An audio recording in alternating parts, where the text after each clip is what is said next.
Good afternoon, everyone. Good afternoon, and welcome back to the Coffee Company. We are having a movie day today, so we're going straight back down memory lane, and we're going to talk about some great movies with some great people. Speaking of which, I am joined firstly by Mr. Bob from Bob's Spur TV.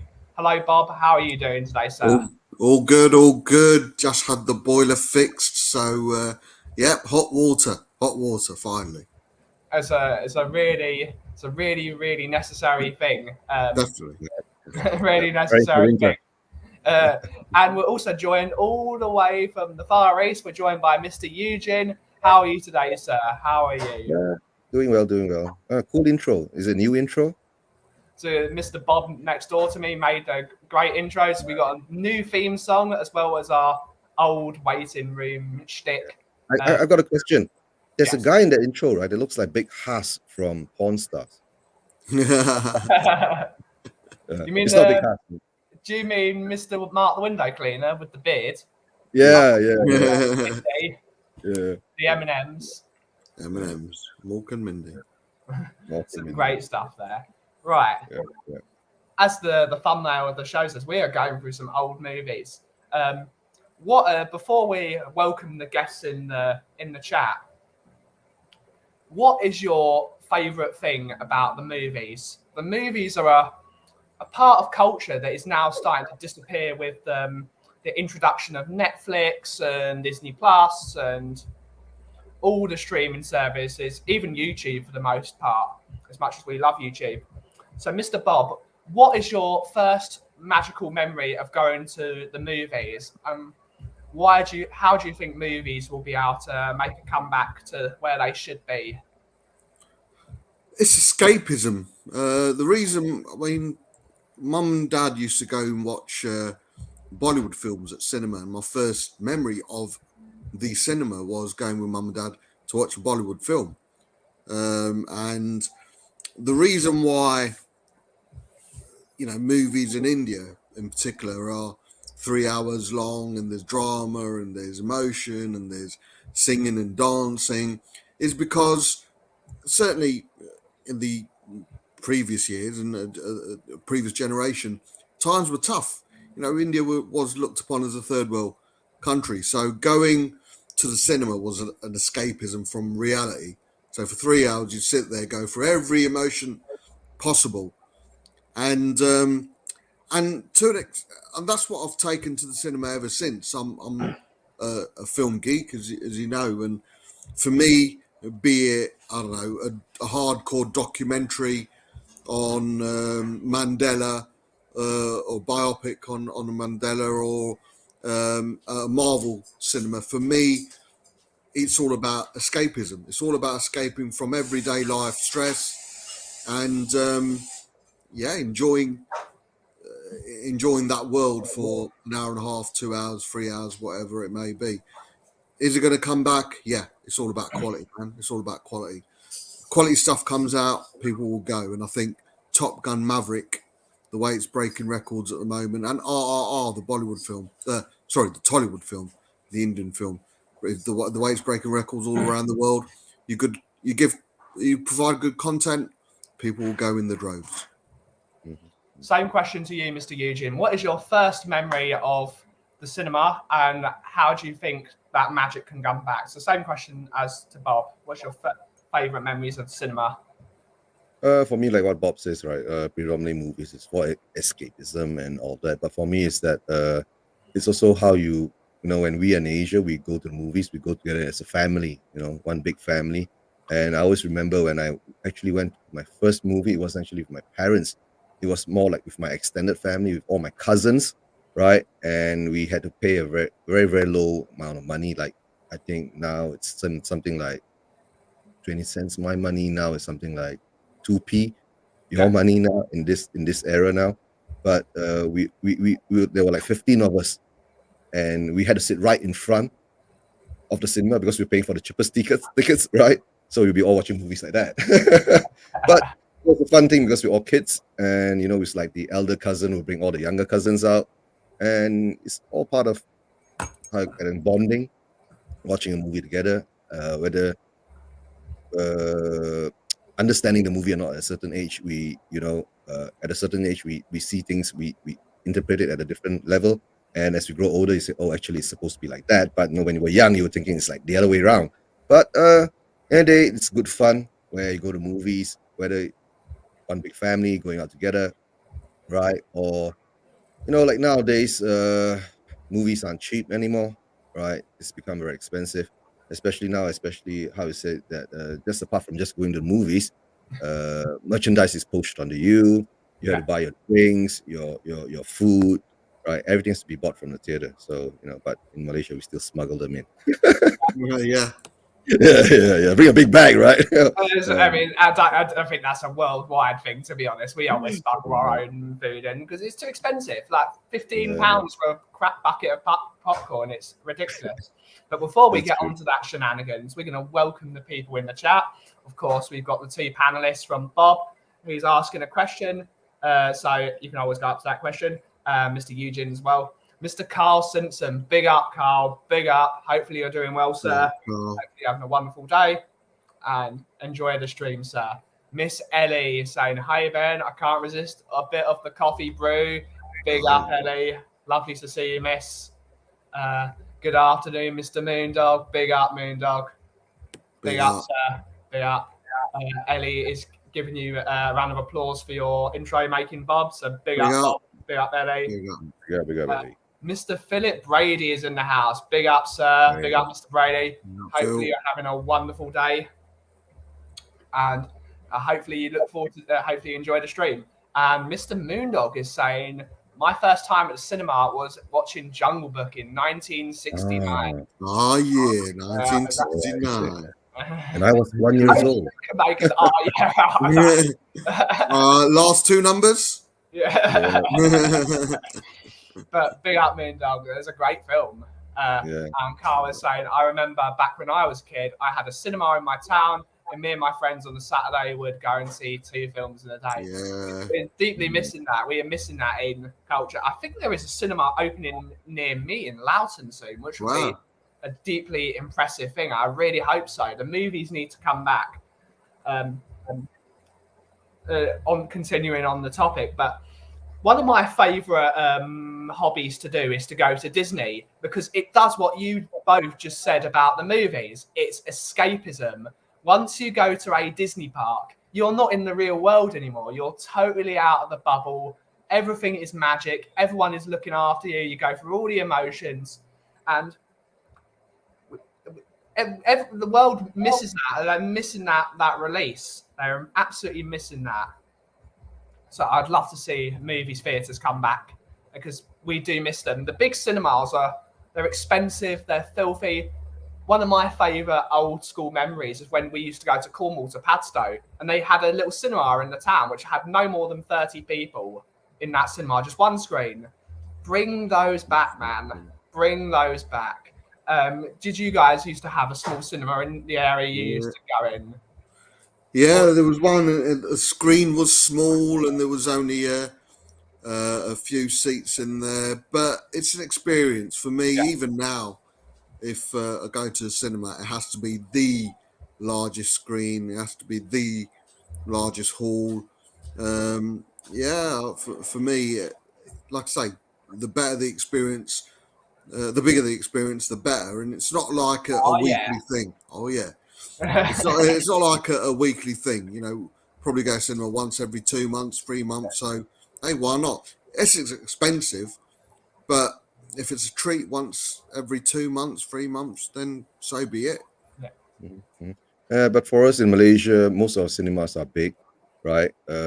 During my younger years, right, when I was in my teens and all that, our cinemas usually seats about 300, 400 people. But now the new trend are all called Cineplex. You have a lot of small little cinemas within a big complex. So it's a new trend in Asia. I'm not sure whether you guys have it in Europe and all that. I'm sure you do. But of course, the best thing is that I do miss the drive-in cinemas. Yeah. Where you go with a car.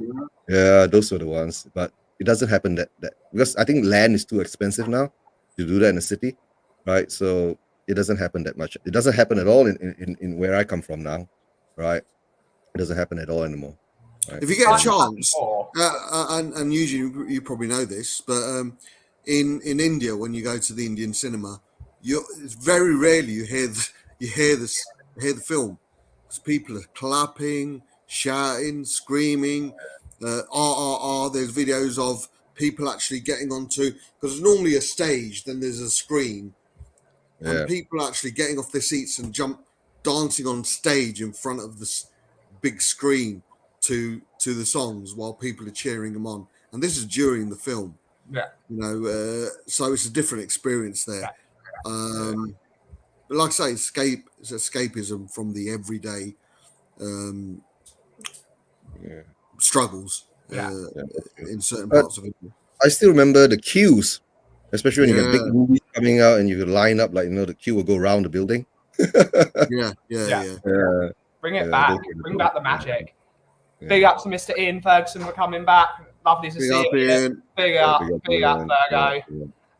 Ellie is saying, I love the movies. You can't beat a good James Bond movie or a thriller or a comedy. It gives you a good old belly laugh, especially what's her face in Sister Act. Don't like her.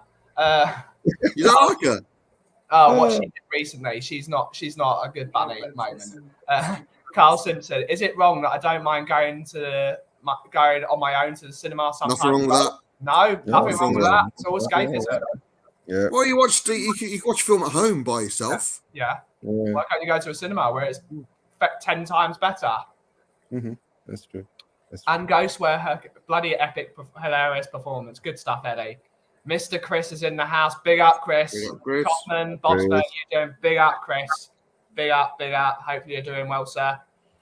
So we're going to go to our first topic of the day, which is given to me by Mr. Bobsburg, sort of. But what is the best ever sci-fi movie? The best ever, in your opinion? I'm going to go with Bob to start with. Mr. Bob, your favourite sci-fi movie and why?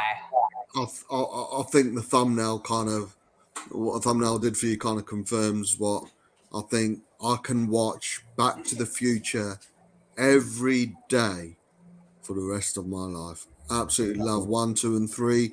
It's one of those rarities where all three films are brilliant. If you ask people to rate 1, 2, or 3, which you'd probably find different answers, because there's not a standout. There's standout moments in every films, and you can certainly rank them. But as a film as a whole, originals are always hold a close. But it's one of those rarities that all three films are directed by the same person in Zemeckis.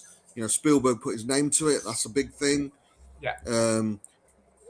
Iconic people: Biff, Marty McFly, Doc. Biff Tannen. Yeah, but there you go. The DeLorean is a character in itself. Yeah, DeLorean, brilliant. Yeah, and for me, like I say, if I was told tomorrow that there was one trilogy or one franchise you'd have to watch for the rest of your life, Back to the Future all the way. For me, it's a documentary. It's real life. There's only one problem with Back to the Future, and every time anyone talks about Back to the Future, I have to say it because I'm a guitar player. But the ES335 that Marty McFly played in the pickups were not invented yet. PAFs, patent applied for pickups, were not invented until 1957 by Mr. Seth Lover of the Gibson Corporation, whilst competing with Mr. Ray Butts. Oh yeah. So Butts and Lover competing at the same time to design a humbucking pickup. So they weren't invented yet. So that's the only blemish on a spectacular film. And one of my favourite memories in the last 20 years was when Secret Cinema did Back to the Future. And it was Back to the Future mania all around London. They did everything. It was fantastic. Mr. Eugene, the same question for you, sir. What is your favourite sci-fi movie and why? To tell you the truth, Back to the Future, the trilogy was actually very, very, how I said, that movie brought back a lot of, we did go to the movies to watch that, right? And for us, during the time in Asia, your movies will come out at your time first, and we will get it 2 weeks or a month later. right? We don't get it instantaneously nowadays. It was a very good trilogy, right? And during the time, we were always dreaming, can I get that book? How do I find that book? Yeah. All right. I want the almanac, right? Yeah, that's it. Yeah. I want the almanac. I want to become I a want that millionaire. book, right? Yeah. But of course, to me, sci-fi, it would be The Fly. Wow. Yeah, The Fly, Jeff Goldblum, Jeff and Goldblum. that actually imprinted in my mind, especially during those days when CGI and the technology wasn't that advanced yet, and they were more or less at a different level, and the transformation of the two pots where the fly goes in and then he slowly turns into a fly. I mean, it's more or less close to a sci-fi horror movie kind of scenario. Yeah. But, One of Cronenberg's first films, isn't it? yeah, Yeah. from the first films. But that was one of the few movies that for sci-fi, apart from of course you talk about Star Wars, and then those came along later. But that one had more of a, the scientific factor to it, right? Which is actually now could actually happen. We're talking about like Back to the Future, right? For Bobby, it's like, to him it's like it's real life. Sooner or later, if we do reach that level, we find that kind of technology, it could happen, right? That's why where's that almanac, right? Yeah. Right. Just do the But, time. Jump in. Kimber. Hello, Hi, darling. Kim. Flying visit. Can I just give a shout out? Flying visit. Flying The Fly. I've got to that's say, for animated, I'll go with Transformers the movie. It's transformative in many ways for me. But The Thing, John Carpenter's The Thing from 1985, that counts as a sci-fi. Yeah. Probably my favourite. Goodbye. The Thing too, yeah. Yeah, And that was close to horror movies, right? I think we need to have a few honourable mentions, don't we? Yeah. I mean, E.T. E.T. got to be in there. Close Encounters of the Third Kind. Oh yeah. You can see I'm a bit of a Spielberg. Runner. Yeah, Blade. Well, okay. Oh, I like Blade Runner. Yeah, the original one. Yeah, so you can see a bit of a Spielberg. Star Wars, the original trilogy, because the rest of them. Actually, no, I'm starting to like the Star Wars prequels. They are aging very, very well, the prequels. But what Star Wars went from being a top 3 ever franchise to going down the pecking order because of what Disney have done to the sequels are the worst imitations of Star Wars films you've ever seen. They are boring. It's fan service, but then killing the fan service. They are awful. They are truly, truly awful, and it's sad for what they've done to it. It's taking money out of the film. Mr. Moondog saying Man on the Moon. Have you guys encountered any Hong Kong made movies, right? Like the one Jet Li stars in, Once Upon a Time in China. Yeah. What was the other one with John Woo used to do a couple? Yeah. Infernal Affairs. Infernal Affairs is good. That's Korean, isn't it? Internal Affairs. You know what? The one where Yip Man. Not Hip Man. It's old. Jackie Chan. Oh man, the guy who shoots a kid in the beginning by mistake is a hitman. Oh, I'm gonna find out. I'll find out and I'll let you know. Yeah, you have to find it out. Oh, my favourite sci-fi. There's so many. Would you count Terminator as sci-fi? Yeah. Terminator. It's not my favourite, but Terminator's awesome. I do love Star Wars. There's something about the original 3 Star Wars movies that are absolutely magical, and they were operatic in a way. They were just excellent music by John Williams, and the acting is awful but brilliant at the same time. But I love Star Wars. Star Wars was good. Yeah, when Star Wars came up, I think I'm going to have to agree with Bob. I think it might have to be Back to the Future. There isn't a blemish on Back to the Future except for the pickups in the ES335. Get it right. Universal. I'll never let that go. And they didn't remake it, so that's good. Thank God. Yeah. Thank God they didn't remake it. If they remade that, there would be fights, I think.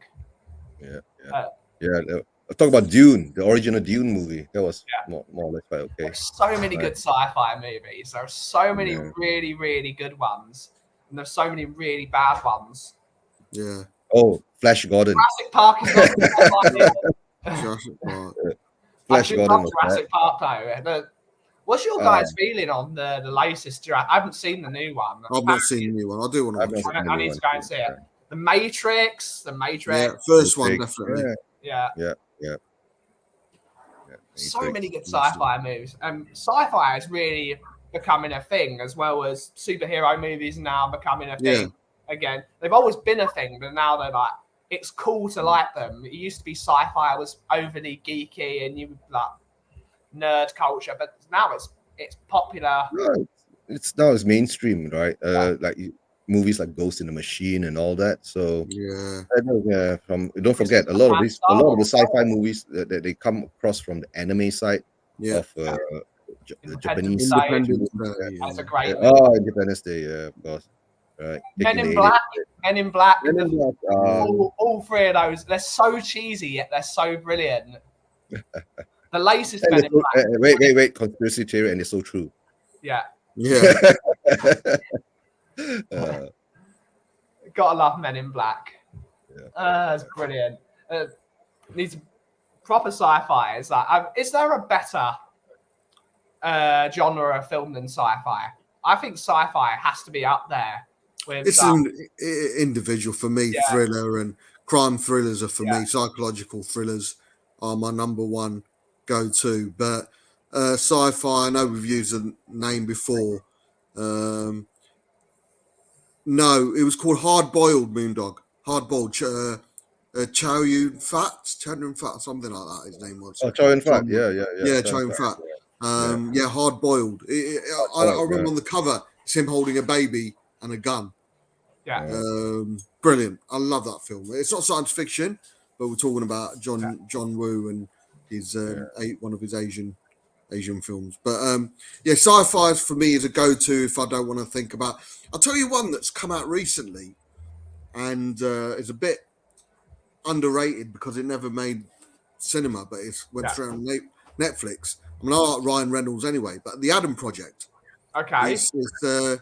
It's directed by Sean Levy, who's also I know disregard the name, but he does quite a few of the Stranger Things episodes, and he directed that film, and I think it's brilliant. He also did Ryan Reynolds in Something Man when he plays a real life character in a game. Can't remember what it's called. It's just come out. Oh yeah, the one he was in the virtual world or something like that. Virtual world, yeah. So sci-fi. So if you want to watch a sci-fi movie of late, then I'd certainly recommend The Adam Project. It's on Netflix. It's a Netflix film, and I'd say director being Sean Levy. He does, and I know him from Stranger Things. Really good movie. Oh, we've got another guest. Aliens. Don't forget about Aliens, right? Yeah. Big up, Ryan McFarlane. Great to see you. Speaking, he's given us two fingers. We're gonna bring in another movie buff who loves his Star Wars. We're bringing in Mr. Cuba 99. Big up, sir. Big up, everyone. I'm Bob. No, that is another thing definitely have in common. I love the movies. Always have done. Something about cinema. What is your favourite sci-fi movie, Cuba? I know it. I think I know this answer. Free Guy. Well, you can answer for me because you do know. Star Wars. Which one? Empire Strikes Back, of course, because that is the best Star Wars movie. Everyone knows it. There's some others that aren't quite so mainstream, if you like, that I'm really fond of. I like an old film called Dark Star. It's a real classic. It's just got some really bizarre sort of dark humor in it. I really appreciate it. Silent Running as well, with first one of the first instances of computer AI going a bit wrong. It's quite a good one. All the sort of Space 1999 series, things like that. Blake 7. There's just a whole literally the whole universe of sci-fi out there, as it should be. Coov, if you're into that very obscure science fiction from the 80s/90s, do you remember a film called Dark Angel by Dolph Lundgren? Yes, I do. Yeah. I come in peace. That was, guys, did they make a movie of Doctor Who? Sorry? Doctor Who. Love Doctor Did they Who. make- Yeah. Yeah. I think they made a movie. But it No, was it's Doctor No. James Bond. Doc- there was a Peter Cushing Doctor Who. Doctor, yeah, that's Invasion it. of Earth, back in the That's 60s been or a- 70s. Yeah. What about Warlock? Anyone remember that? Yep. Warlock's not Rutger my Hauer.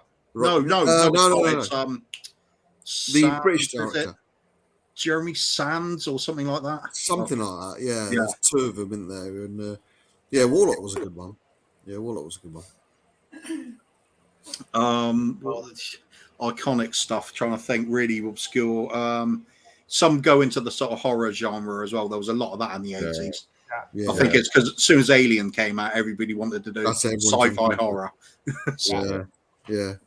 I think the time when you do sci-fi, right? Yeah, it will always run more or less towards the horror side because sci-fi is such a unknown thing at that time for us in the 80s and 70s, 80s, and 90s. So you had to put a bit of blood into it so to get more attraction. That's how I see it. So there was a lot of sci-fi TV shows around at the time as well, wasn't there? There was Buck Rogers.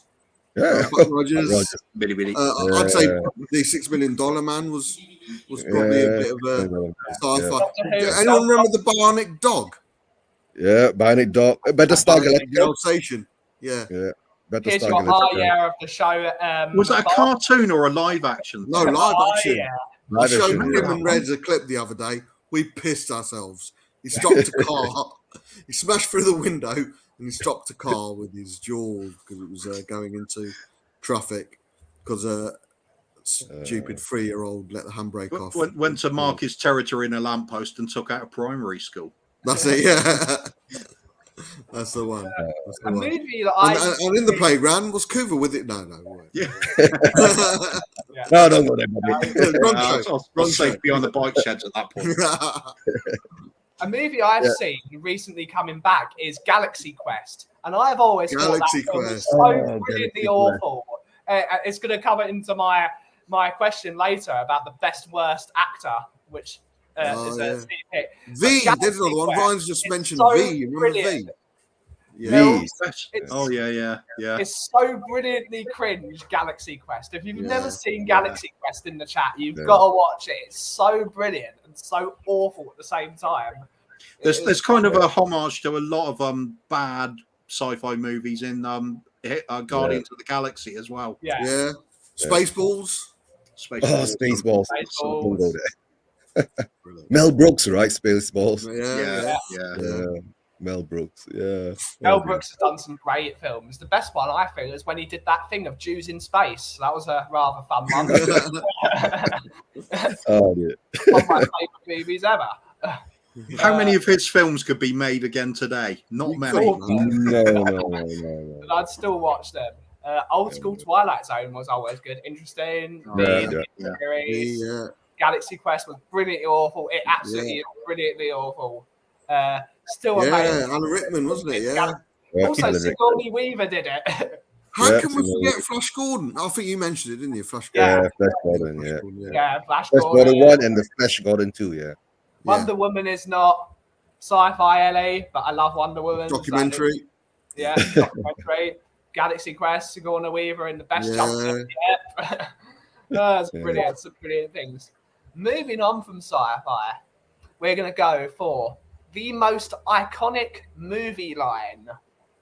Some absolutely brilliant ones. We do love a catchphrase on the coffee company, as everyone knows. Everyone loves a catchphrase.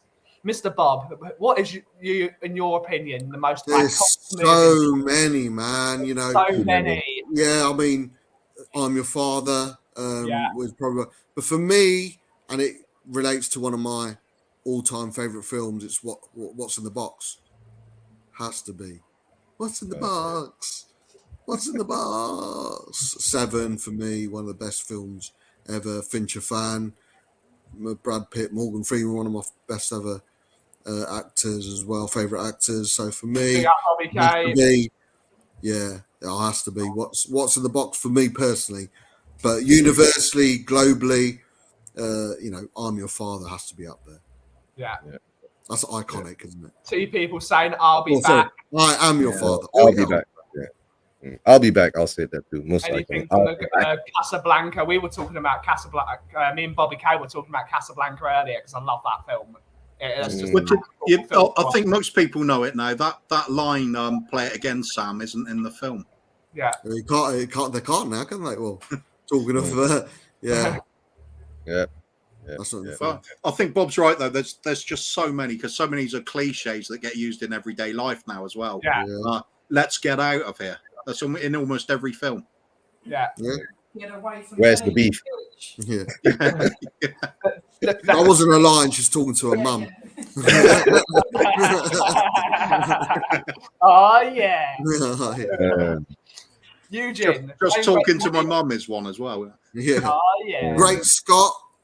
Great Scott. Another one. Everyone loves Back to the Future. Say hello to my And based on real life events as well. Houston, we have a problem. Houston, we Yeah. have a problem. Yeah. Do you feel lucky? Yeah. Yeah. Yeah. Monk? Yeah. Yeah. So many Yeah. good iconic. Like, what's your Yeah. opinion, Eugene, of most iconic movie line? For me, I'll say I'll be back, right? Because it will link up to another one. So another question later. Yeah, I'll be back.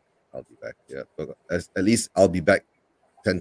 He improved along the way while doing the rest of the movies that he did, right? But there's so many, right? But like I said, yeah, Go Ahead, Make My Day. Yeah, You need a bigger blow. It's a brilliant That's a brilliant one. one. Yeah. Get off your horse and drink your milk. Yeah, brilliant one. Where's that from, Coof? That's just John Wayne, isn't it? John I forget Wayne what being the John Wayne. standard sort. There's so many from if you go to The Godfather, there's about 5 in there. Yeah. And Mr. Takagi will not be joining us for the rest of his life. Yeah. There's Sleeping with the Fishes in The Godfather, and there's so many in The Godfather. Make Him an Offer He Can't Refuse. Yeah. So many. De Niro, you looking at me? yeah. Yeah. Yeah. So One. many. Yeah. Al Pacino and Say Hello to My Little Friend. Yeah. My little friend. How about Adrian? Yeah. Iconic line, feels like warm apple pie at American Pie. Big up, Daryl, for joining. Big up, sir. Big up. That could come into another section, couldn't it? The apple pie thing. Say hello to my little friend. Yeah, absolutely. Yeah, there's loads. I just want to quiz the three of you then. Where's the line? I don't think we're in Kansas anymore. Oh, bloody hell. Wizard of Oz. Originally, there's a more famous recent one that's got the line as well. Sure. Boy's best friend is Mo. I don't think we're in Kansas recently. Oh, yeah. Not just, yeah. No, can't come tonight. No, I can't remember. That's why I was asking you. I can't either. What's your favourite movie line, Cuba? In your opinion, most iconic. Favorite out of all of them? There's just too many. There really are too many. It's got to be I'll Be Back. It's just so. It's so simple. It's so easy to remember, and it means so much. It's the very first time he uses it in the Terminator, when he's sizing up the structural integrity of the police front office, and then I'll be back, and it's just like wham! It's like holy shit! He just did that. It just sticks. It just sticks. Silly little ones to go. Arnie in general, he's the one-liner king, isn't he? Yeah. Frankly, my dear. Baby. What? Frankly, my dear. I don't give a damn. Here's Johnny. How can we have forgotten Here's Johnny? Here's It's Johnny, such a brilliant one. I mean, no, of course, Wizard of Oz. Life is a box of chocolates. Yeah. That's a brilliant movie. Needs to be said more. He's not the Messiah. Is Naughty boy. Yeah. Is the may the force be with you a quote? You Yeah, could say it that. is. Yeah. But how many times did it say it in the film? Well, I I suppose. say it a lot. Yeah. They say a lot, yeah. And stuff. More of a way of life than a quote. Yeah. Yeah. And the force be with you. I think they also use that in Debbie Does Dallas. I say, yeah. What are you doing in Dallas? You had me at hello. I use that quite a bit. Also used in no. Yeah. Moving on to the next thing. Debbie was Most definitely not in most memorable scene in a movie, Bob. There's so many. Again, there are so many. What is your most memorable scene? You could watch a scene for the rest of your life. What would you watch? Oh, that's a hard one. Oh yeah. Yeah. You know what? It'd have to be, and I know I'm going back to the same film, and it probably shows my mindset. But the end scene of Seven, when actually, it's Kevin Spacey. And people who haven't seen The Usual Suspects, please turn off or put on mute now. But it has to be the reveal in Usual Suspects. Kaiser Soze. Kaiser Soze. Yeah. Yeah. For me, that's a great scene. My scene would be very. Some of it was improv as well, wasn't it? With Pacino and De Niro. Yeah. So brilliant. You were saying, Eugene. You were saying. Yeah, for me, it would be Luke. I'm your father. Yeah. That was the, yeah. So that good. was the build up. Yeah. That was the how is it? That was the build up of why Darth Vader didn't kill Luke all the time. Oh, spoiler, man. Yeah. The problem is, if to my Dutch friends that might not be watching who are not watching, they sort of spoiled the film to begin with because Vader in Dutch means father. So they sort of spoiled it. They sort of spoiled it, didn't they? Kuva's struggling. I can see it in his eyes. Kuva is struggling. There's so many I can watch again and again. Yeah. There's the scene in Empire Strikes Back where Han Solo's just being frozen in carbonite. Leia's going, I love you. And he just looks at her and goes, I know. No. Yeah. Dude. Yeah. He is killing it there. No, if I'm gonna choose one, I'm gonna go for probably one of the lesser sort of hyped up films. Old 80s one called Excalibur, the King Arthur story. You've got this scene where the vastly outnumbered knights of the Round Table, they're going into battle and it feels like one last time to try and overcome the evil that they're totally outnumbered by. You're hundreds to one outnumbered, and it's like that heroic charge into this misty night time thing with the Carmina Burana playing in the background. It's just like, wow, this is like iconic piece of cinema. I cannot ever forget that scene. It just really gets you in the chest. It's like this is the ultimate in sort of self-sacrifice. You're doing your duty and taking on pure evil when you know you're in the right, and having to do it without fear is just wow. Everything you that part of you that wants you to be that person, but you know you're not. It's all there. Brilliant stuff. Other ones, little silly things like in films that aren't all that great, in my opinion. What's the Tom Cruise one where he went to Japan to become a samurai, basically with them? The Last Samurai. Last Samurai. Yeah. There's the film's okay. It was enjoyable. It's a pretty standard sort of Tom Cruise film. But I like the scene right at the end where they've all been blown to bits by Gatling guns. Yeah. And you just watch all the Japanese soldiers dropping down onto their knees and praying, like worshipping them, because they realize in their culture that's the ultimate respect. It's giving your life for the cause you believe in. And it's like wiping the tears from their eyes. And you're just thinking, wow, it's a powerful moment if you know all the history of the Japan and the feudal nature of the code of the samurai thing, and it all comes together beautifully there. And it's like it symbolizes the end of that era, and it's quite a moving moment. And that's when they found out actually the sword can't beat the bullet. So yeah. That's I've always been... Sorry, Ben. Go. I've always been a fan of the Godfather scene in the Italian restaurant where he gets his first kill and he's sitting there and he gets the gun and he's just there with his broken jaw and he's got the sound in the background is just getting louder and louder and louder until he pulls the gun and kills both of them. I think that is just awesome.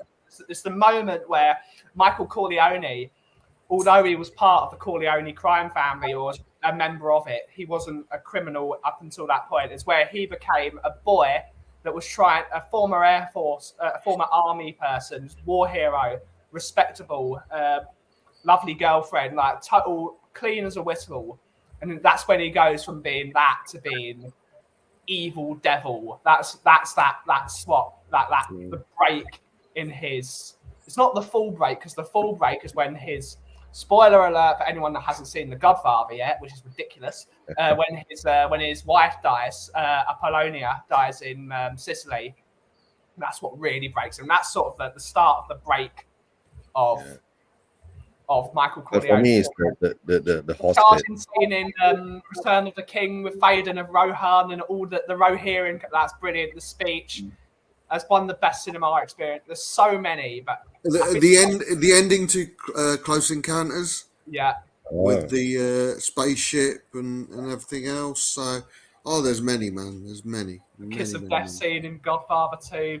Smile, you son of a bitch. I know it's going into, but yeah, the ending scene. Jaws as well. There's the scene on the boat where they're comparing their old injuries. And things. And that's brilliant with a drinking game. There's also another bit in the film earlier on, and any father will get this bit, where Chief Brody's sitting at the dinner table with one of his kids, and he catches his kid just copying everything he's doing, so he starts playing up on it. And for me, that's just beautiful. That's perfect. It's a beautiful little glimpse on what it is being a father at that point. He makes that face, doesn't he? And the kid doesn't. Got no teeth. Yeah, brilliant. That's so Spielberg, though, isn't it? That's so Spielberg. He's got a great scene. And who else is a big fan of? I'm a massive fan of Mulan, the original one. They ruined that film with the remake. I do not understand what they were doing. That could be a new topic. The quick fire question. How could they think they could make Mulan without Mushu and without the songs? I don't understand what they were thinking. I've not seen either, mate. I've not seen it either, I must admit. You've not seen Mulan? Have you got Disney Plus? Yeah. You gotta watch Mulan. Brilliant. Yeah, but the thing with Mulan is more or less a story based in Chinese history, right? About feminism, right? A little girl taking over the spot of the male because the father can't go to fight the war. She took up that spot to bring the family's name along, right? But sometimes I have to go and check back whether this is real, written by how the story has been told. You see, but of course there are a lot of in the cartoon side of it. There are a lot of the what I call magical things that happen along the way. That the little animals that help her and all that. But in real history way, let's see. We have to find out what's the true story behind Mulan, but it's based, when stories are being told, usually it's how you said, people telling stories down the line, and there is some truth to it. Yeah. Right. So we had to find out the real truth. The original Mulan's a magical film, and if you haven't seen Mulan, Bob and Kuva, you've got to watch Mulan, guys, because it's epic. It's brilliant, iconic film. There's a lot I haven't got around to yet, but I will. Yeah. Funny enough, Bob's been doing reviews on some of the Bollywood stuff recently, and that has always been one of my little guilty pleasures is Bollywood. Yeah. There's a remake, there's a Bollywood remake of The Godfather. They did make all three films as well. I've forgotten the name of it now. The name of the title. There's a few KGF. Sorry, KGF. No, that's not it. It'll come back to me. Sorry, The Dawn. No, I'm gonna have to look it up. I'll look it up anyway. But as soon as I watched that, I just thought, bloody hell. Is this actually better than the actual Godfather? It was so good. And then as soon as you get into your mind that It's just what they do in Bollywood. You've got to have the dance number in it at some point. Yeah. And after watching a few films, I'm kind of looking forward to it. It's like it breaks up the film, gives you a bit of a break from the rest of the plot. Yeah, it's really good fun. So watch they've made some Cougar, just watch I'm gonna, mate, definitely. Another one was they made a crazy version of the Terminator. Yeah. And I forgot what it was now. It was absolutely, it was mind-blowingly silly, but it was brilliant. It was just mind-blowingly silly. Is great. Ra One, or was it? Could Something be Ra like One, Shah Rukh Khan. In it. That's Yeah. I'm gonna have to look these up. I really am. But yeah. Ellie brought a good one up, which Schindler's List with the red coat scene. That's heartbreaking. That scene. Yeah. That is. Endiran. Oh yeah, that's That's with the Indian Terminator, basically. Oh my god, that film is in Hindi. It's called Robot. Yeah. Ah, right. Okay. Rajnikant's in it. Yeah. I'd advise anybody to watch that if they haven't seen the train scene, The train scene. Oh my god! Not all of it, mate. It's it's mind-blowingly silly. It's so fun. Really is fun. And at the end of the day, what do you want from cinema? Is to be entertained. It doesn't have to be all accurate or sensible. You just go with it. Just go with it. It's silly. Enjoy it for what it is. Yeah.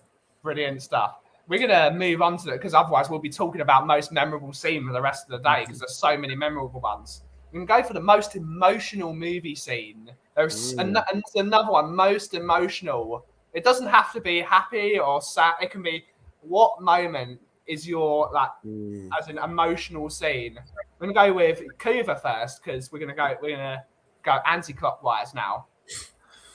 What is your most emotional movie scene? In anything you want, really. There's obviously lots. There will be for everybody. But I'll have to go with the first film that made me actually upset and genuinely upset by the film, the plot of the film, and that's going to be The Deer Hunter. When Robert De Niro goes over to find his friend Christopher Walken and try and save him from the terrible plight he's got himself into after the horrors of the Vietnam War, and it goes horribly wrong. And that's the first film I remember where it left a lump in my throat and I felt terrible. It's still now it affects me when I think back on it because it's just so impactful. There's a couple of other films like it as well. There's one with I think it's Dennis Quaid in it, and it's called Savior, and it's set during the Bosnian conflict and the massacres that were going on there and the ethnic cleansing going on. And he basically tries to rescue a young child from what's going on, a young Muslim child, and get them to safety after he's seen the horrific massacres that are going on. And he rescues the child from the scene of a massacre, and he forgets all about his need to follow his orders and everything.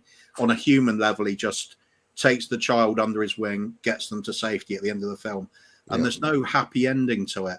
It just leaves you emotionally drained, just seeing all the futility of it.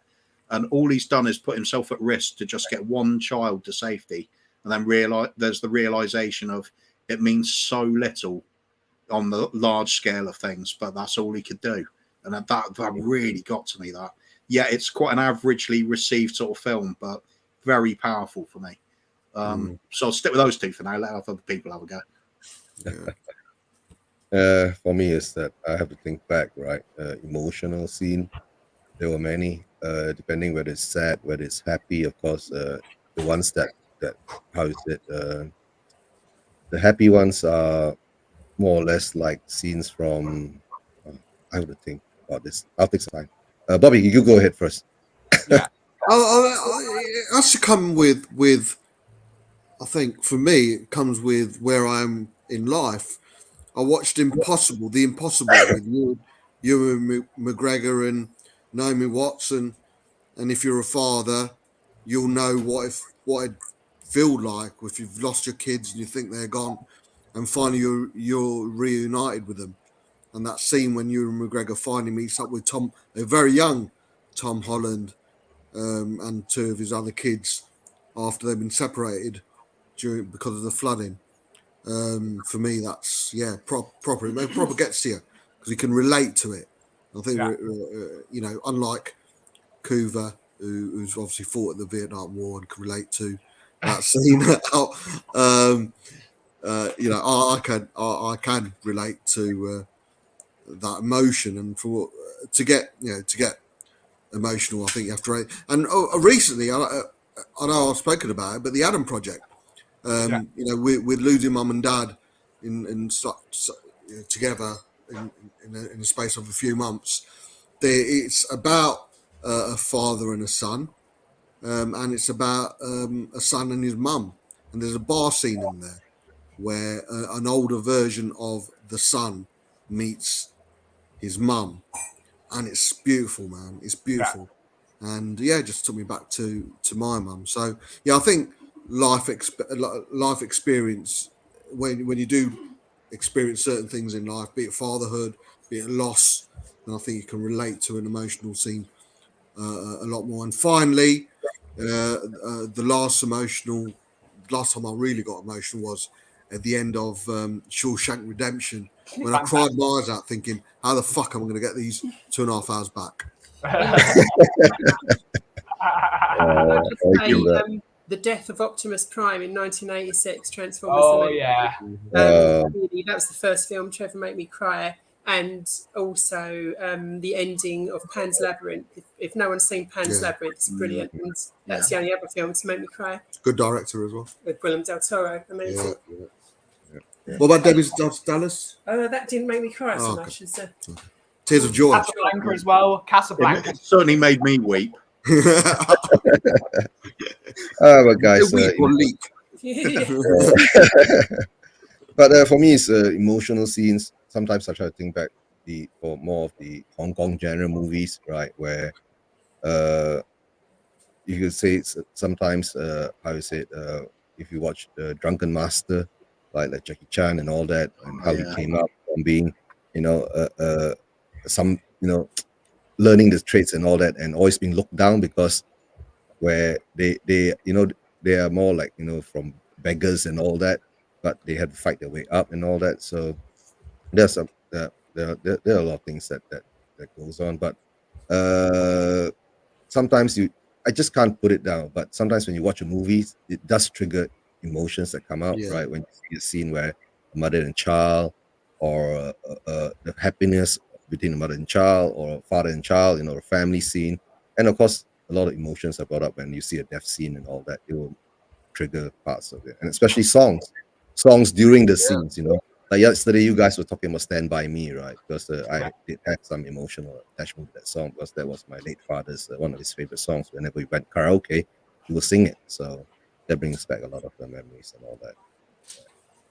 Some brilliant choices. I personally love Casablanca for emotional scenes because it's like not seen it. Got to do it. Got to see it. It's so beautiful, that ending scene. Everything, the rain, I'm a massive fan of film noir. Just the outfits itself. I need to bring film noir back as outfits. Just make everything black and white. It'd be brilliant. Everyone bring back The Elephant Man had me going a couple of times. It's relatable, is it? Yeah. I remember a scene, like, I'm not sure you guys have followed the God of Gamblers, right? It's a typical Hong Kong made movie about poker playing, right? Yeah. And then when the bad guy beats the good guy in the first round, there's always the first round and the second round, right? And that's the emotional scene when right, how could I have done that in that match? But movies always tend to do that to you, right? To trigger emotions and all that. But it's good to have emotions. That's the most important thing, right? If you don't have emotions while you're watching something, then go and see a shrink. One-armed swordsman. One-armed swordsman, yeah. But the one-armed swordsman for us, right? The one-armed swordsman had two versions. One was the movie, and the other one was actually a series. Right. Yeah, actually a series. From the series they converted it into a movie. Yeah, but of course Andy Lau was part of that. That both sides of the thing, the series and the movie. Right?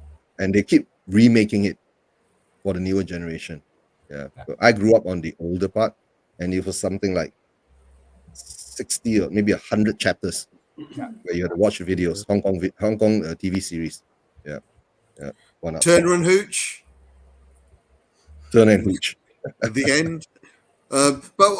Just last one. When young William Wallace is at the funeral at the beginning of Braveheart, when his father passed away, and a little girl goes up to him with a rose. She's about to walk off. She turns around, she sees Wallace crying, and she picks out a rose or a flower and gives it to him. And he looks up and he's crying, and the little kid's acting in that scene, absolutely brilliant.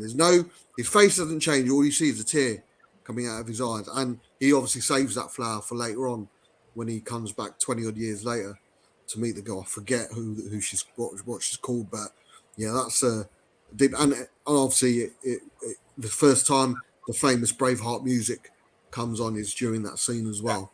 So yeah, epic. Really, for me, it was an emotional scene. So many epic scenes. Yeah. Now that we've gone through the emotions, we need to go for something a bit more lighthearted. So we're gonna go funniest scene in a movie.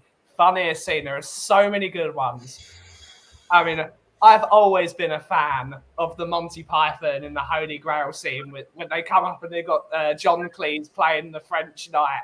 For me, if you ever need to laugh, just stick that scene on. It's so unbelievably crass, silly, stupid, mental.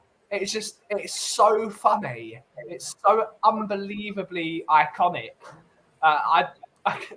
You put that on, it just puts a smile on my face. It's just that the awful French accent. It's just that he goes, "Why are you even in England? Why are you in England? Mind your own business." It's so brilliant. What do you reckon, Bob? Funniest scene in a movie? Again, there's so many. I think. So, who was it mentioned earlier? The apple pie from American Pie scene when he walks in. It has to be the pre-date wankety wank in Something About Mary. Is it something about? Yeah, something about Mary. Yeah. When and hair gel. Yeah, hair gel. So yeah, there's many, man. Yeah, I'll have to go with them two for now. I'm sure as we go around the panel, some more. David mentions about Pink Panther over there, and there's this wonderful scene where he gets his hand stuck in a suit of armor gauntlet, and it's got a ball and chain on the end of it, and he hides it behind his back, and it goes in the fire, so it heats up, and then his hand's burning, and then he flings it, and all sorts of carnage comes. There's amazing Naked Gun. There's airplane. So many. See, the booby scene in the airplane is famous. But and Don't Call Me Shirley. Sorry. The Mr. Bean movie scene when he shows the Whistler's mother after he's painted it. Unbelievable. What do you reckon? Something about Mary again. There's the scene with the dog as well. That's really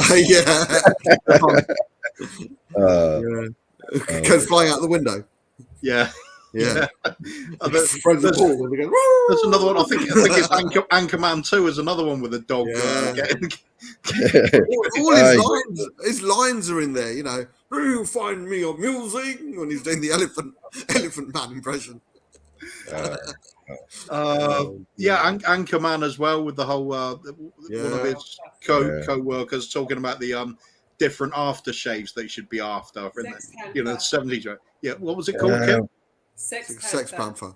Sex Panther. But as soon as he puts it on, and people are going, "Do you smell something?" And he's going, "Yeah." What about the petrol station scene in Zoolander? They're like, they got the fuel, petrol, it's going everywhere, and they're like showering it and everything, and then someone lights a fucking fag. They all go after us. Stupid, so funny, man. Borat had loads of individual little clips that For me, the one that stands out the most is when they're talking about the Jewish festival where they're chasing the Jewish people down the road with the running of the Jews. And it's like, Mike, you can't do this. Why is he doing this? Was that in Holland, Koof? You said Jewish festival. So I just wondered if I'm from Holland. Isn't that weird? Well, you know, they like to have a drink, don't they? Austin Powers. That entire Borat movie, when it's like, give me tears. There's so many. I've had the shit. Yeah. So many brilliant ones. What do you reckon?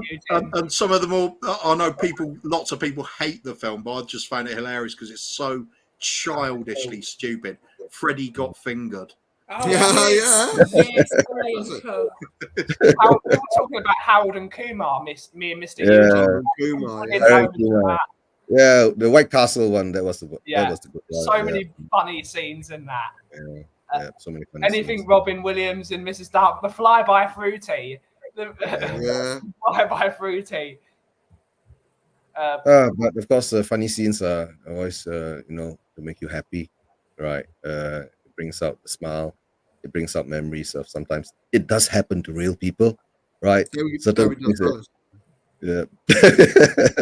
What about Kevin and Perry, the floater scene in the sea? They got the Jaws music. You know what? I haven't watched that. Really? No. I saw it about 15 years ago. So, but you remember that? You remember crude, stupid scenes like that, and they've got a shit floating in the sea because I think one of them's had a poo, and this cat, you got the Jaws music, and you got one of them going and he's going towards the mouth. Oh dear. Yeah, but of course, comedy scenes. Mel Brooks more or less do the best ones. Yeah, right? Mel Brooks. Yeah. I remember when he did Spaceballs, the ship that flew looked like like, you know what I'm trying to say, right? Yeah. What about a disco scene in Airplane? Yeah. Disco scene. Blazing Saddles sat around the Blazing Saddles, party.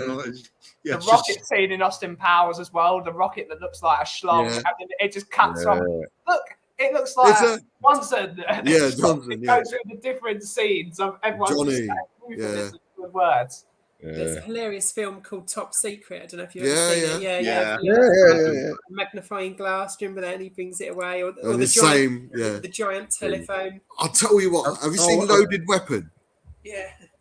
There's a scene in Loaded Weapon where it sounds stupid. You have to watch it. It's one of those scenes. But there's a guy sitting in the police station and he's giving the guy the people who draw the criminal's face. So he's describing it. So he goes, "Oh yeah, he had short black hair," and you just see the guy drawing it, and he goes, and he had glasses, and the guy who's sketching it turns it around. The policeman turns it around, and he looks like Mr. Potato Head, right? And then you forget about it. You think that's hilarious, but later on, you got Emilio Estevez and Samuel Jackson speaking outside the police precinct, and there's two police officer in the background handcuffed a man and he's got a potato head and he's like going, let me go. It's absolutely brilliant. I'm talking of the Top Secret. The opening scene on that I think was the funniest of the lot, where it's set in Nazi Germany and there's a man in civilian clothing. He's got a brown paper parcel and he's holding it and looking nervously at the train station, trying to get on the train, and he spots the guards with the guard dogs, the Alsatians there. They start barking at him. He gets spooked and he starts running. So the guards are chasing after him, says, "Halt, halt." Eventually they shoot him dead. The dogs catch up to him, rip open the parcel, and it's just full of dog biscuits. Yeah. But Hot Shots was another one. Hot Shots Part 1 and 2. Saddam Hussein getting bombed. That was brilliant. Every scene in Airplane, apparently. Yeah. None of you guys have seen one of my favourite films, The Infidel, by it's done by David Baddiel, unfortunately, but it's a brilliant film. Amid Jalili in it. It's just I've seen it. Unbelievable film. Yeah. Just the scene where Amid Jalili's, he finally discovered that he's actually Jewish, and he goes to his wardrobe and he's trying on a couple, and he's just looking at the mirror doing all the Jewish like mannerisms, like just looking miserable. It's so unbelievably funny. There's a scene where he's being taught how to be Jewish, how to dance. He's given a bowl of chicken, an oily, horrible bowl of chicken soup, and he's being forced to have it. It's like, no, I'm not having it. There's so many unbelievable. Death at a funeral, the shit scene in Death at a funeral. Unbelievably funny. There's so many brilliant ones. So brilliant. I've got to have more funny. When is the last really great comedy film recently? There hasn't been a great one in years. Probably the Naked Gun films, probably. No, recently. Recently. Austin Powers, mate. Boats and Hoes. I found them annoying more than anything. Step Brothers is a good one. Yeah, Step Brothers. That's Boats a and good one. Hoes. Yeah, the Anchorman movies. Anchorman movies. Anchorman, It's probably the last good one, actually. Daddy's Home? Which one? Okay. Daddy's Home. Yeah. Daddy's. Yeah. The latest Borat was very funny. There's going to be a really good comedy one coming out very soon. I think it's going to be featuring Mikel Arteta.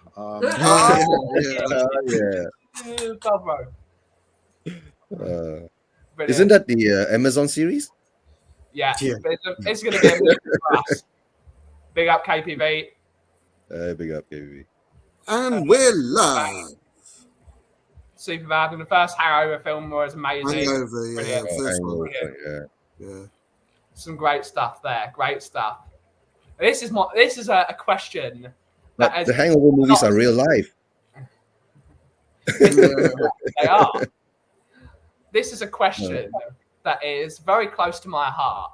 Who is the best worst actor of all time? Who is the best actor at being awful? I'm going to give my case of, I think it's obviously Nicolas Cage, because I think he's absolutely awesome and absolutely awful at the same time. No one is better at being awful than Nicolas Cage. Like when he was in The Wicker Man and he was doing all his mannerisms, oh, not the bees, and doing his stupid, or Ghost Rider, or Ghost Rider's a good film, man. National Treasure, when he, I'm just going to take the what's it called?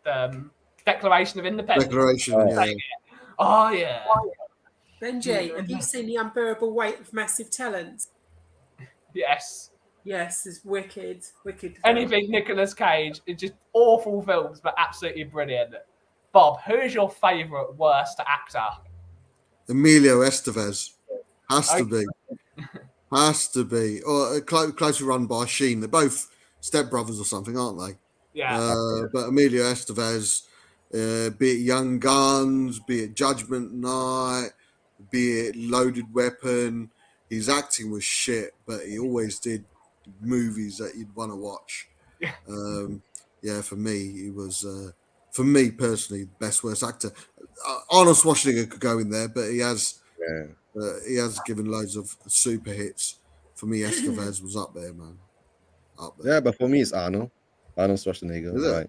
Yeah, impersonating the governor of California, that was the best one. Yeah. He did that. Yeah. But no, imagine such a big name in the movies, right? But in the beginning, when he started acting, right, it wasn't even called acting. I think he was just standing there.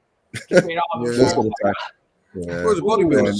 I used to think Sylvester Stallone was a shit actor till Copland came out.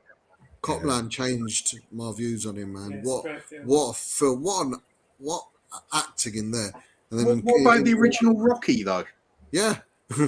No. Daniel Radcliffe is a brilliant bad actor. Yeah, he is. Brilliant bad actor. Dolph Lundgren.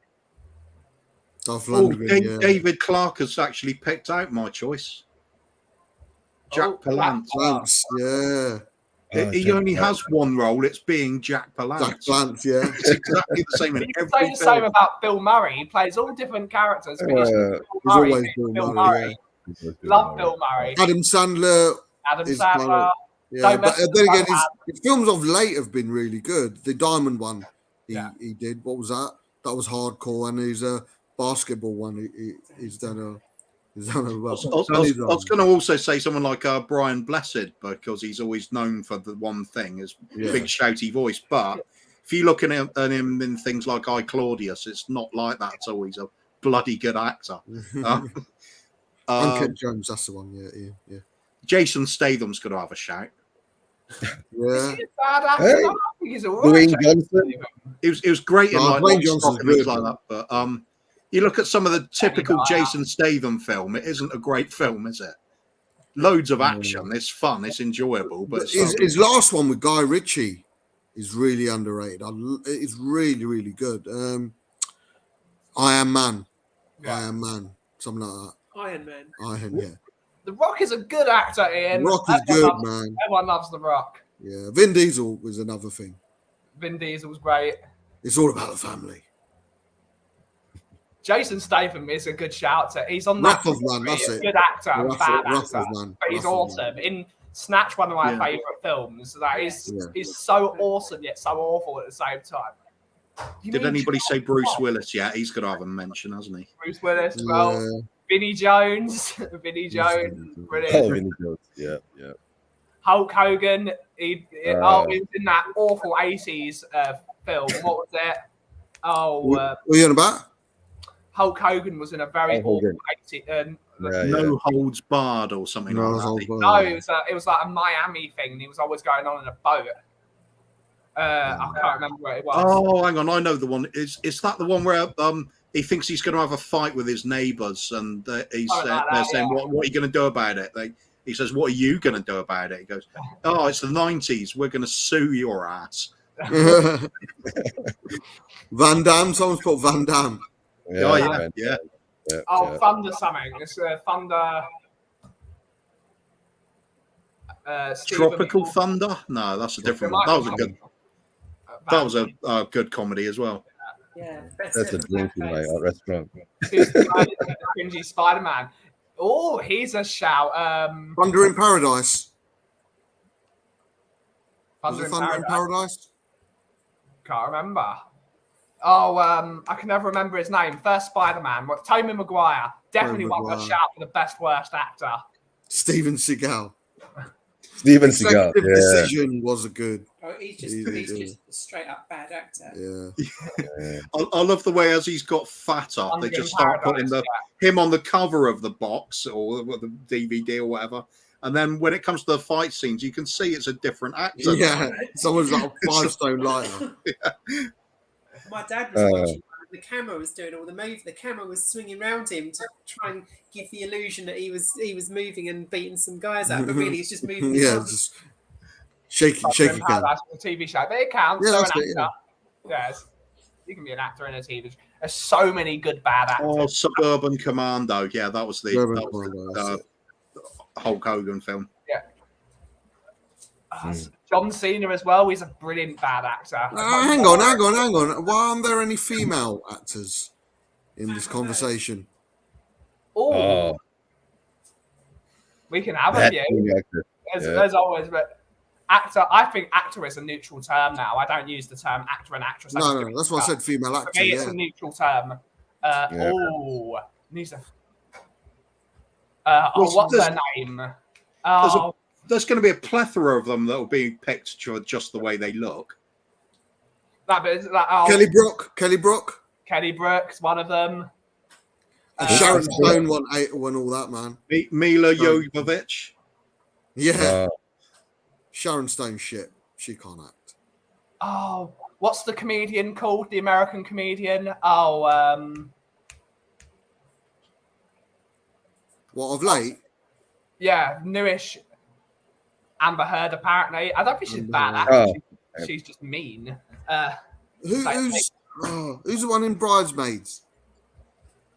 Her husband directs quite a lot of films as well. Kirsten Wiig. No, not Kirsten Wiig. Hold on, I'll find out. Rachel Ward? No. Amy Schumer. Yes, they got it. Amy Schumer. That's the one. Yeah. Oh, yeah. Well, that's not fair. You gave us the hint of a comedian. She's not funny. She's supposedly a comedian. She's awful.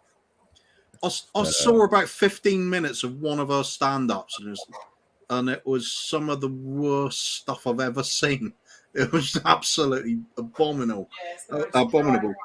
Then I started looking at other people's reviews, and they're already saying it. And I thought, usually people jump on the bandwagon with these things, but no, she fully deserved all that criticism. It was crap. Rebel Wilson, she can't act. Rebel Wilson, but I think she's got something funny about her. I think you can laugh at Rebel Wilson. She's Who's the other one, man? Melissa McCarthy. Yes. Melissa McCarthy. Then I've, as much as I actually quite enjoyed the film Captain Marvel, what's her name in it is pretty awful. All she does is she's pretty awful in that. Brie Larson, she's an Oscar winner. Yeah, she's shit. Yeah. Leave Captain Marvel out of it. I definitely like that film though. I just like that film. But, what about people like Jessica Alba or something like that? Not exactly a great actress, is she? Jessica Alba, Alan Phillips has just caused war. Liz Hurley. You get Liz Hurley out of your mouth, mate. Yeah. That is something you must never say to me. Yeah. David Clark, one of the best actresses ever. Oh. Katie Bates. My favourite woman actor is Maggie Smith. She's definitely not a bad actress. She's brilliant. Against favourites. Yeah. That's way too good for best worst. Maggie Smith's great actress. I haven't done a favourite actor thing. Maybe I should do it. Let's hide that. And favourite actor / actress. Favourite actor. Who is your favourite? For me, Denzel Washington as an actor, and Uma Thurman as an actress. Gene Hackman is just the best actor. He elevates anything he's in. But he's always Gene Hackman. Yeah, you got a problem with that? I suppose you say the same thing about Denzel, couldn't you? Yeah. Denzel Washington. Tom Hanks is brilliant. Tom Hanks is good. Me personally, Denzel Washington, and I love Uma Thurman. Everything she does. Uma Thurman's good. Yeah. Quentin Tarantino. Al Pacino and Judi Dench, brilliant. Yeah, Judi Dench is a good choice. This is an Liz Hurley can have me anytime. Yeah. Russell Crowe and Sigourney Weaver, brilliant. Crowe, you have to be. I mean, he's dreadful. Dreadful in Gladiator, but I don't like the film anyway. I love that film. In 3 Steps. Oh, what's it called, man? 3 Steps to Something is brilliant in. I'll find out. It's difference between best and favourite actors, really, isn't it? Yeah. It's like I love all Arnie films, but he's a terrible actor. But I'll go with Gary Oldman. Gary Oldman, unbelievable. Because he genuinely can play a brilliant villain or a hero. Bobby Kay is just saying most Bollywood actresses. For me, it would be Chow Yun-fat. Yeah. Who? Chow Yun-fat. Chow Yun-fat, yeah. Yeah. So many good ones. Yeah. And he does mean most. But for female, Michelle Yeoh. Michelle Yeoh, yeah. Alec Guinness is brilliant. Yeah, certainly is. Alec Guinness looks Sean Connery. Got better as he got older. In one of my favourite films, The Hunt for the Red October, which is my favourite 80s film because it's Guys, what do you think about Pierce Brosnan? I don't hate him. There are worse. Don't care. No. Does nothing for me.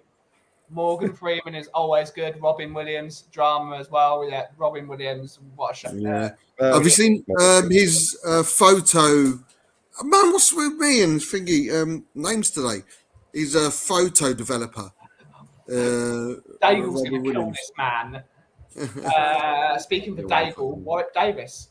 Oh, come on, Golden. John Goodman. Would Daigle prefer him in his Ewok outfit or out of it? Ray Liotta, yeah. Yeah. What I'm gonna double He down. was always Ray Liotta, though, wasn't he? I'll double down on the Gary Oldman argument, because I look at it as the amount of films I've seen with him in it, and I didn't even know it was him until after. Him as Churchill, credits. unbelievable. I've Hey, not seen Colin that. Farrell as the Penguin is unbelievable. Yeah, true. I need to see I that. had no It's idea worth that was seeing him. Heath Ledger. Yeah. Sean Connery was great in The Last Crusade. I love that film. Yeah. Scarlett Johansson. What? Bobby Kay, we are not talking for the rest of the day.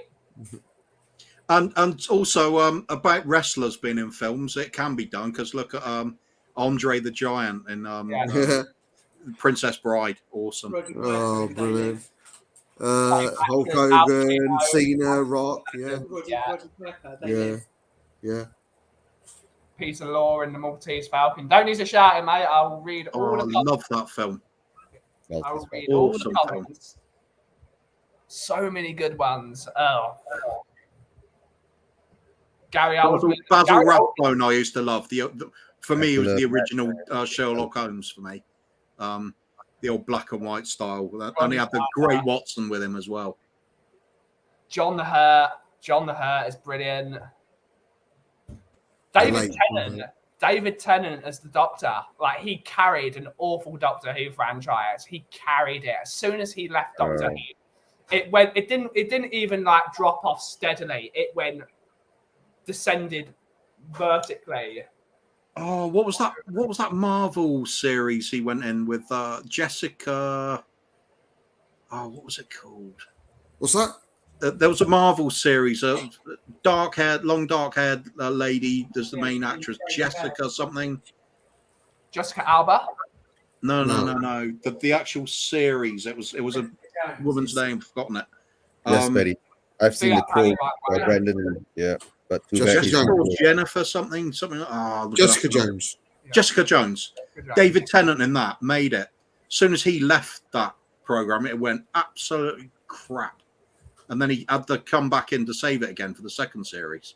It's just that's the impact he has on things. He easily carries the show. Yeah, everything he does, he's brilliant in. Watch The Escape Artist by David Tennant. Artist. Yeah, Artist. Yeah. Oh, yeah. The Escape Artist. It's it's good. It's three episodes long. It's on Prime Video at the moment. Worth watching. Danny DeVito, a comedy genius. Yeah. But the rubbish.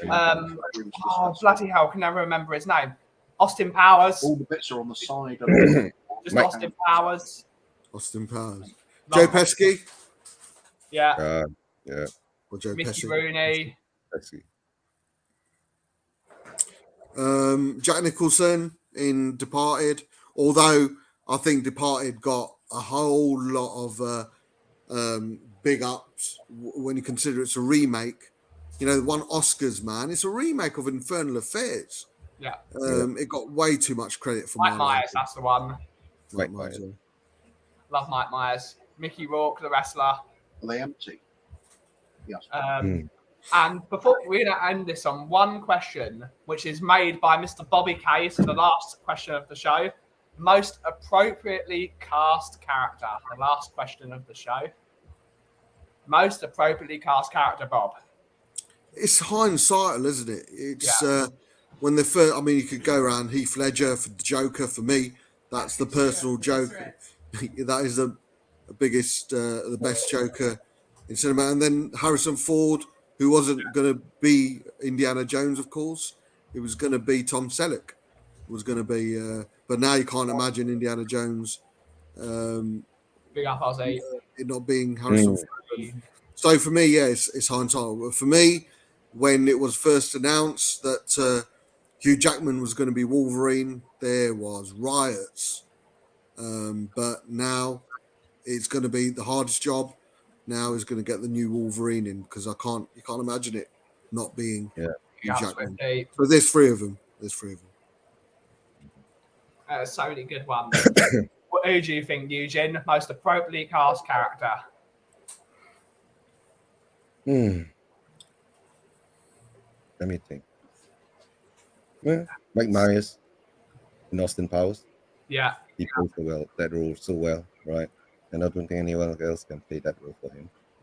Right, I and of course, could take the ultimate cheat and just say anybody that says the credited as himself or as herself. Yeah. yeah. But, yeah, and then Borat. Yeah. Borat. Yeah. I think Ali G is probably his best character, Sacha Baron Cohen. Yeah. Consistently funny Ali G, isn't he? Yeah. Arnold as the Terminator. Yeah. That's true. No.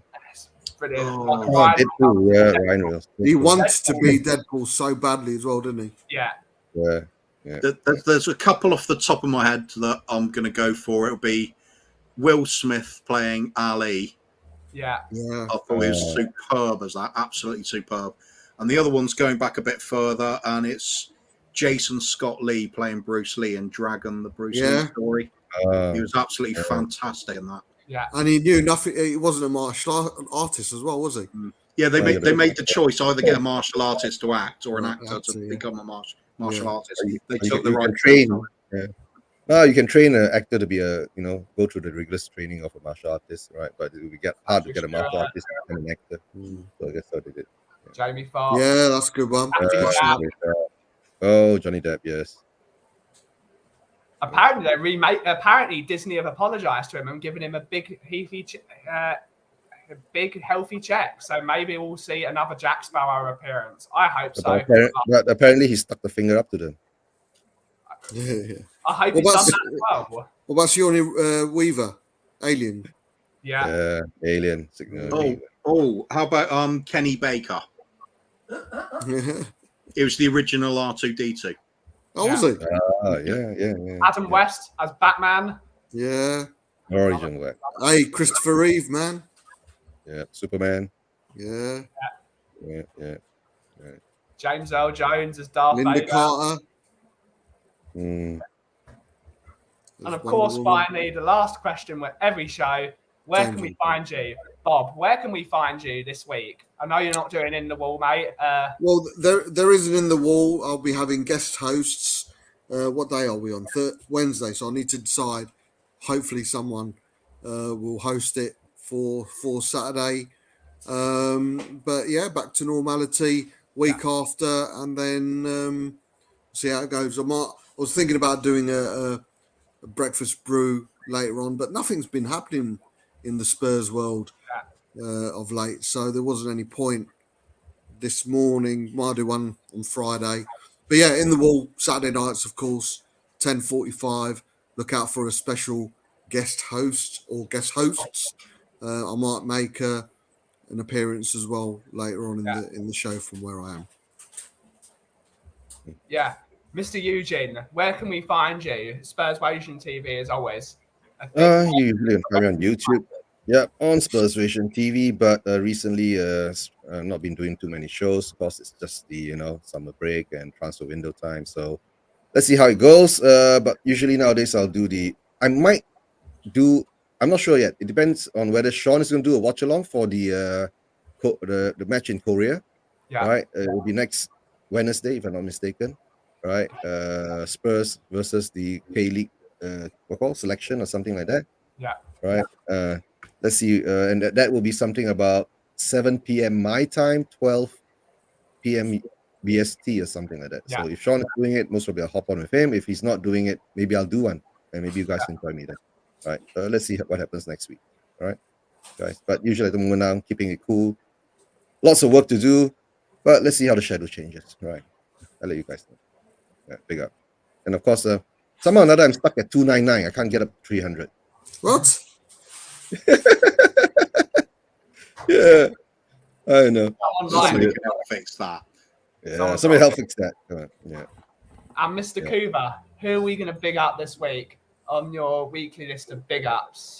Oh, we're on your show at the moment. Bob's doing okay. Let's go for a big up for Bobby K and the Three Spurs Boys again. And the growing channel. Always pick the little ones. I think that just need a bit of a boost. Catch up. It's always 1,000 subscribers to the holy grail for most channels, isn't it? Because that's where things go into a new league. So yeah, any channel out there, if you're enjoying the content that the channel provider is doing, give them a subscribe. They thrive on it. Gives you a bit of encouragement to keep going. Because if you sit there day after day, the number's not going up. You're thinking, what's the point? Being there. And congratulations on Eugene hitting 300. Thank you, Bob. Be up, Eugene. Everyone be up, Eugene, in the chat. And you're 15 away from hitting 200, Ben. Yep. So people in the chat who haven't subscribed, I'm sure all of them have. But if you're watching back, please hit that subscribe. Let's get Ben to 200. And Ellie just came in at the death with a really great shout about Tom Hardy playing both Gray's brothers. Yeah. Big up Eugene from Catman. Big up. Jim Carrey's class in all his films. Yeah. And on that note, yeah, brilliant. On that note, it's time to end the show. Thank you to everyone for joining. There's too many people. Thank you for your suggestions about favourite movies, actors, and thank you for just being great people and not being toxic in any way, shape, or form. We will be back tomorrow here at 2 p.m. on the Coffee Company channel. We don't know what we're doing tomorrow. I don't know if I'm going to get guests on, if it's just going to be a chill session. Best porn movies. Bloody hell. Yeah. Hoover's eyes have lit up. I can't do that amount of in-depth research. Only 5 minutes of each. Tom Hardy stole Peaky Blinders, yeah. Tom Hardy. Oh, yeah. Talking of. And on that note, it's time to end. Thank you all so much for joining. And as always, if you smell what the cough is brewing, thank you all so much. Big up the NHS. Best Spurs assistant manager.